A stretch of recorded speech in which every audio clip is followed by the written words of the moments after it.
अब अगला सवाल देखते हैं प्रश्नावली 9.1 का क्वेश्चन नंबर 8। एक पेडिस्टल के शिखर पर एक 1.6 मीटर ऊंची मूर्ति लगी हुई है। भूमि के एक बिंदु से मूर्ति के शिखर का उन्नयन कोण 60 डिग्री है और उसी बिंदु से पेडिस्टल के शिखर का उन्नयन कोण 45 डिग्री है। पेडिस्टल की ऊंचाई ज्ञात कीजिए। ठीक है, तो चलो देखते हैं ये सवाल कैसा होगा। क्वेश्चन नंबर 8 प्रश्नावली 9.1 क्वेश्चन नंबर 8। तो सबसे पहले चित्र बनाएंगे।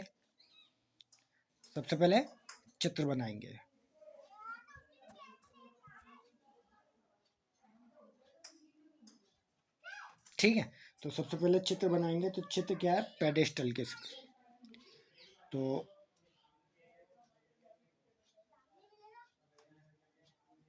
ये अपने पास में एक चित्र बना लेते हैं अपन। ठीक है, इसको नाम दे देते हैं ए, इसको नाम दे देते हैं लेकिन इसके शिखर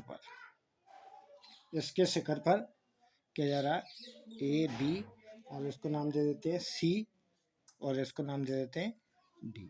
इसके शिखर, पेडेस्टल के शिखर से क्या जा रहा है? एक कौन जा रहा है, तो इसको इससे मिलाएंगे। ठीक है, ये इससे मिला दिया। तो ये कितना डिग्री का बन रहा है? एक कौन है अपने पास में 45 डिग्री और एक है अपने पास में 60 डिग्री। तो एक है अपने पास में 45 डिग्री और ये है अपने पास में 60 डिग्री। ठीक है, 45 डिग्री और 60 डिग्री। तो यहाँ सबसे पहले लिख देते हैं अपन ए बी क्या है। ए बी बराबर क्या है? अपने पास में मूर्ति है। ए बी बराबर क्या है? मूर्ति। और कितने मीटर ऊंची है? 1.6 मीटर। तो बराबर में क्या लिखेंगे? 1.6 मीटर ऊंची मूर्ति।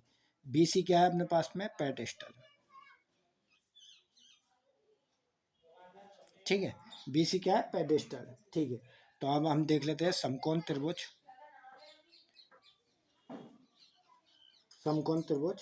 पहला बड़ा वाला त्रिभुज देख लेते हैं, ए सी और डी।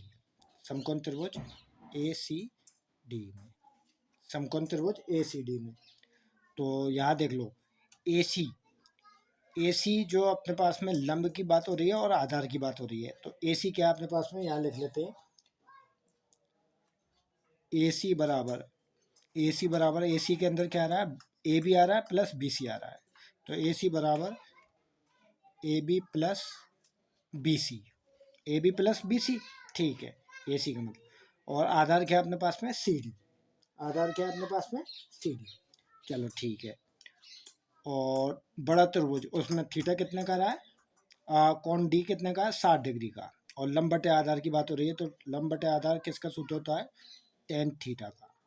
तो लंब क्या है मेरे पास में? A B plus B C, A B plus B C बटे आधार क्या है मेरे पास में? C D.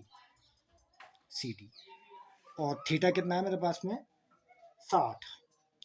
तो टेन 60 बराबर ए बी का मान कितना है? 1.6 प्लस बी सी का मान कुछ भी नहीं है, तो बी सी की जगह बी सी बटे सी डी का मान क्या है मेरे पास में? कुछ भी नहीं है, तो सी डी की जगह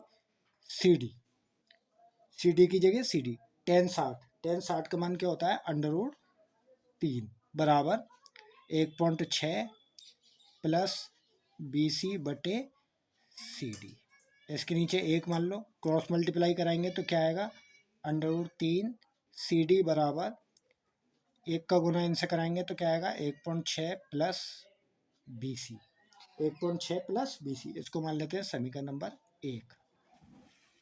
ठीक है, अब देखो, अब कौन सा त्रिभुज है अपने पास में? त्रिभुज है अपने पास में, अब छोटा वाला लेते हैं अपन, बी सी और डी। समकोण त्रिभुज बी सी डी में। तो त्रिभुज बी सी डी में, ठीक है, किसकी बात हो रही है? लंब बटे आधार की। तो लंब क्या है मेरे पास में? बी सी, और आधार क्या है? C D. और थीटा कितना है? 45 डिग्री का। तो देखो, लंब बटे आधार की बात हो रही है, तो टेन थीटा बराबर लंब बटे आधार। और लंब क्या है मेरे पास में? लंब है मेरे पास में बी सी, और आधार क्या है? सी डी बराबर बी सी बटे सी डी। और थीटा कितना है? 45। तो टेन 45 बराबर तो 10 45 बराबर क्या लिखेंगे अपन, बी सी बराबर बी सी बटे सी डी। क्या लिखेंगे, बी सी बटे सी डी। ठीक है, 10 45 का मान क्या होता है, 1 बराबर बी सी बटे सी डी। इसके नीचे एक मान लो, क्रॉस मल्टीप्लाई करा दो, तो बी सी बराबर क्या आ गया मेरे पास में, सी डी। इसको मान लो समीकरण नंबर 2। इसको क्या मान लेते हैं, समीकरण नंबर 2। अब क्या लिखें, अब क्या करें, सी डी का मान समीकरण नंबर 1 में रखने पर, सी डी का मान क्या है, बी सी। सी डी का मान क्या है, बी सी। तो सी डी का मान यहाँ लिखें, सी डी का मान समीकरण 1 में रखने पर। ठीक है, तो सबसे पहले देखो समीकरण नंबर 1 क्या है, √3 सी डी बराबर 1.6 प्लस बी सी। ये तो हम यहाँ लिखेंगे √3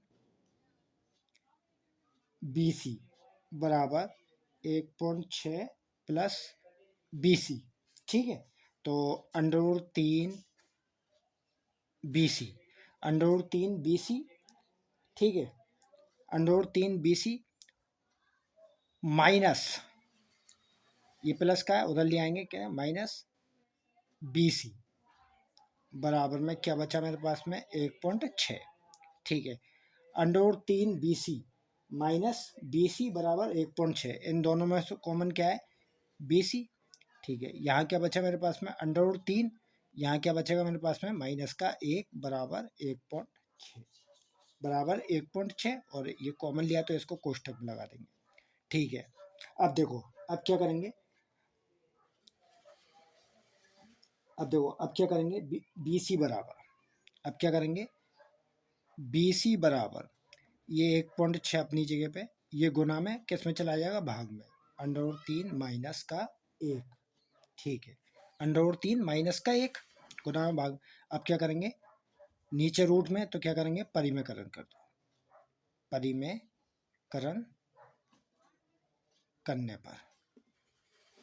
ठीक है, तो बी सी बराबर, देखो ऊपर परिमेयकरण कैसे करते हैं, ये जो संख्या है ये तो यूं का तो ही रहेगी, 1.6 बटे √3 माइनस 1 इंटू, ये जो माइनस का 1 है इसको दो बार ऊपर नीचे क्या लिखेंगे, प्लस में 1, √3 प्लस 1 बटे √3 प्लस 1। ठीक है, यहाँ कर लेते हैं, इसको जगह नहीं है, यहाँ कर लेते हैं। अब देखो 1.6 का गुना √3 से भी कराना है और 1 से भी कराना है। ठीक है, इन दोनों से गुना कराना है, तो यहाँ लिख लेते हैं 1.6 इंटू √3 प्लस 1 बटे √3 माइनस का 1 और √3 प्लस का 1। ठीक है, तो ये क्या हो जाएगा, अपने पास में एक सूत्र लग जाएगा, √3 और √3 यानी कि ए स्क्वायर माइनस प्लस माइनस यानी कि बी स्क्वायर, तो ए स्क्वायर माइनस बी स्क्वायर का सूत्र लग जाएगा, तो √3 का स्क्वायर माइनस 1 का स्क्वायर। ठीक है, 1 का स्क्वायर लग जाएगा। अब देखो, अब √3 को √3 से गुना करेंगे तो खाली क्या है, रूट हट जाएगा और 3 रह जाएगा। ठीक है, माइनस 1 का करेंगे तो 1 रह जाएगा, तो देखो इसको करेंगे 1.6 इंटू √3 प्लस 1 बटे √3 को √3 से, तो 3 माइनस 1 का वर्ग 1। ठीक है, अब देखो यहाँ करेंगे 1.6 इंटू √3 प्लस 1 बटे, अब 3 में से 1 गया तो क्या बचेंगे, 2। अब यहाँ करेंगे, ठीक है, क्या बचा, 2 बचा मेरे पास में, 3 में से 1 गया तो क्या बचा, 2।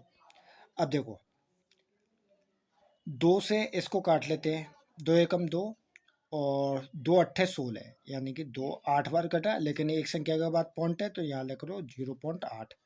ठीक है, तो क्या बचा मेरे पास, 0.8 √3 प्लस 1, तो यहाँ लिखेंगे 0.8 इंटू √3 प्लस 1। ठीक है, √3 प्लस 1, अब 0.8। ठीक है, तो √3 से गुना होगा नहीं, तो 0.8 और 1 को जोड़ेंगे। ठीक है, 0.8 और 1 को जोड़ेंगे तो 0.8 और 1 को जोड़ेंगे तो 0.8 और 1 को जोड़ेंगे तो ये क्या आ जाएगा 1.8 और गुना में तो क्या आ जाएगा √3। बस यही है इसका आंसर 0.8 √3 आंसर। स्क्रीनशॉट लेना चाहो तो स्क्रीनशॉट ले लो।